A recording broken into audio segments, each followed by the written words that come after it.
सुंदरी, हमारे जंगल में भोजन खत्म हो गया है और हम तो अपने बच्चों को छोड़कर दूसरे जंगल भोजन भी लेने नहीं जा सकते हैं।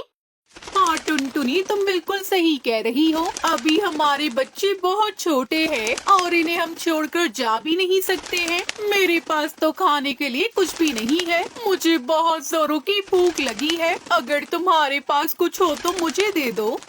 नहीं सुंदरी, मेरे पास भी कुछ नहीं है खाने को, लेकिन मेरे पास एक उपाय है। अगर तुम उसे मान लो तो हमारे बच्चे छोटे हैं, तो एक दिन मैं भोजन लेने चली जाऊंगी, तो तुम हमारे बच्चों का ख्याल रखना और अगले दिन तुम भोजन लेने चली जाया करना, तो मैं तुम्हारे बच्चों का ख्याल रखूंगी। इस तरह हमें भोजन भी मिल जाएगा और हमारे बच्चे सुरक्षित भी रहेंगे।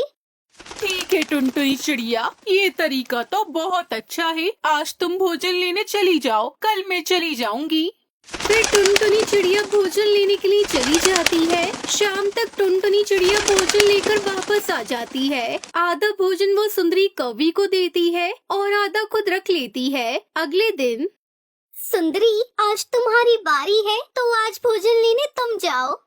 सुंदरी कौवी भोजन लेने के लिए चली जाती है। टुनटुनी चिड़िया उसके बच्चों का ध्यान रखती है। टुनटुनी चिड़िया जग्गू सुनहरी से कहती है, सुनहरी और जग्गू, मैं यहीं पास में लकड़ियाँ लेने जा रही हूँ अपने घोंसले को मजबूत करने के लिए। तुम लोग कोई शरारत मत करना और कहीं मत जाना, मैं अभी जल्दी वापस आती हूँ।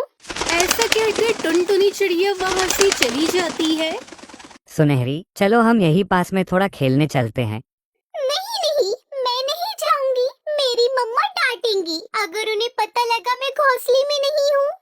अरे सुनहरी, तुम तो बहुत डरपोक हो। मेरी बात मानो, हम ज्यादा दूर नहीं जाएंगे। हम झरने के पास जाएंगे और वहाँ तितलियों के साथ खेलकर वापस आ जाएंगे। इस तरह सुनहरी जग्गू की बातों में आ जाती है और वो लोग झरने के लिए निकल जाते हैं। वो लोग चलते चलते एक पेड़ पर बैठ जाते हैं। सुनहरी, तुम यही रुको, मैं आगे का रास्ता देखकर आता हूँ, कहीं हम गलत रास्ते पर तो नहीं आ गए।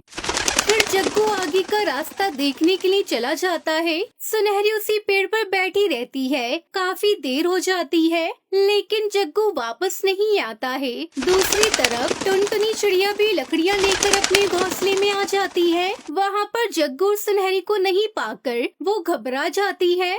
हे भगवान, ना जाने ये दोनों बच्चे कहाँ चले गए। मैंने इन लोगों को मना करा था, फिर भी इन्होंने मेरी बात नहीं मानी।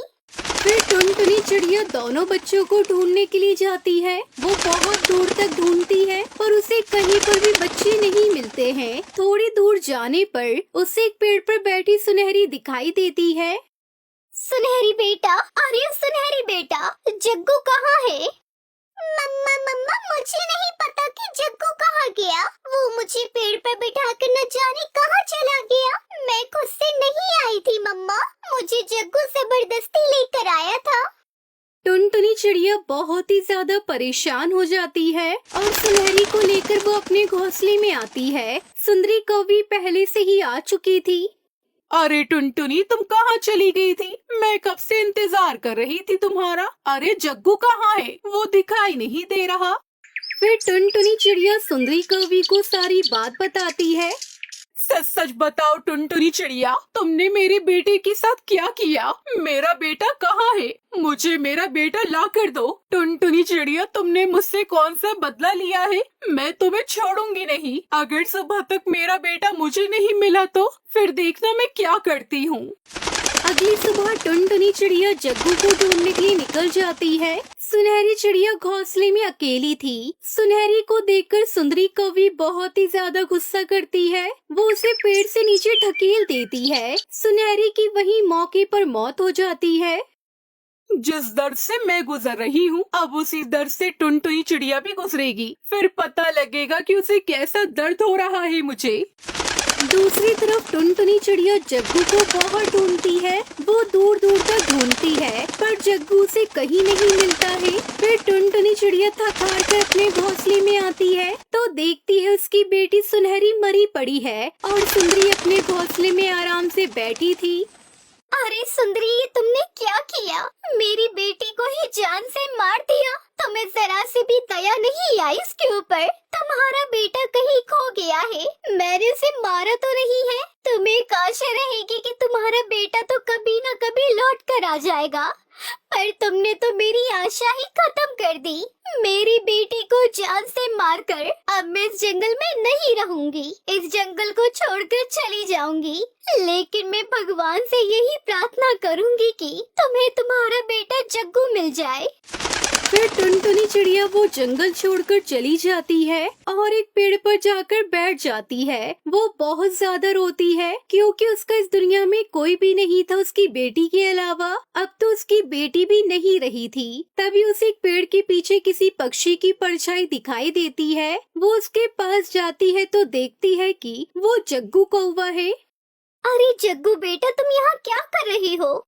टुनटुनी आंटी, मैं सुनहरी के साथ झरने पर खेलने जा रहा था, तभी मेरे पीछे चील पड़ गई थी और मैं भागते भागते यहाँ पर चला आया। फिर टुनटुनी चिड़िया जग्गू कौवे को सुंदरी के पास लेकर जाती है।